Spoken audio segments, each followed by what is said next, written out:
Pernah kepikiran nggak gimana sih cara kerja lembaga pemerintah sebesar itu? Nah, hari ini kita akan coba bedah salah satu yang paling krusial, Kementerian Kesehatan Indonesia, langsung dari etalase digital mereka.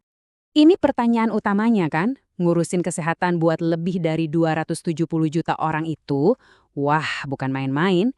Yuk kita cari tahu gimana strategi mereka buat ngadepin tantangan raksasa ini.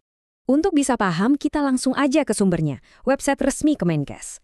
Dan ini bukan cuma website biasa loh, ini tuh kayak cerminan dari prioritas mereka, fungsi inti mereka, sampai visi mereka buat masa depan kesehatan bangsa. Oke, yuk kita dalami lagi. Pertama-tama kita mesti paham dulu filosofi yang jadi penggerak semuanya. Apa sih yang jadi kompas buat setiap keputusan yang mereka buat? Jawabannya ada di sini, langsung kelihatan jelas di halaman depan webnya.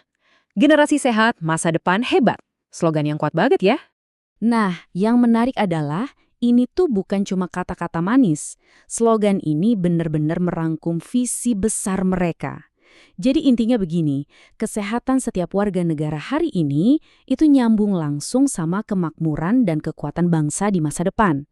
Jadi semua program yang akan kita lihat nanti, akarnya ya dari ide fundamental ini. Oke, misinya udah jelas. Sekarang, gimana cara mereka mewujudkannya? Nah, kementerian ini memecah kerjaan mereka jadi beberapa area strategis utama, atau yang mereka sebut sebagai pilar. Ini dia pilar-pilar strategis intinya.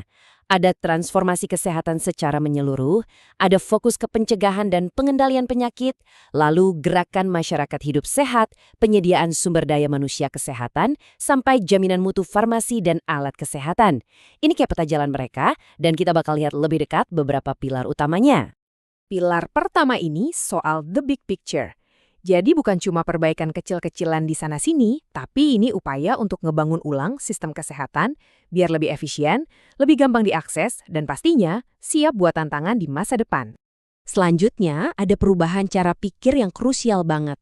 Jadi, daripada nungguin orang sakit terus diobatin, pilar ini lebih menekankan pentingnya ngejaga orang supaya tetap sehat dari awal. Jadi lebih proaktif, bukan reaktif. Nah, ini contoh sempurna dari pilar pencegahan penyakit dalam aksi. Kalau kita lihat rilis pers mereka, Kemenkes lagi aktif banget mengatasi ancaman campak lewat imunisasi. Beginilah cara strategi di level atas diterjemahin jadi tindakan nyata yang lindungin kita semua. Sekarang, yuk kita lihat bagian yang paling futuristik. Gimana teknologi membentuk transformasi kesehatan di Indonesia. Ini keren banget loh.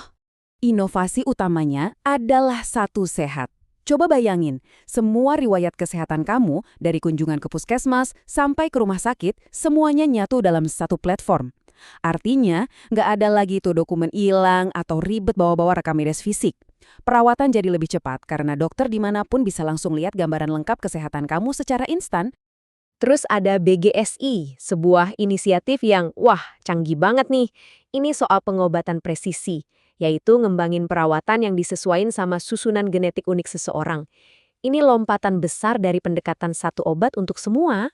Dan biar semua orang bisa akses informasi, ada yang namanya satu data kesehatan.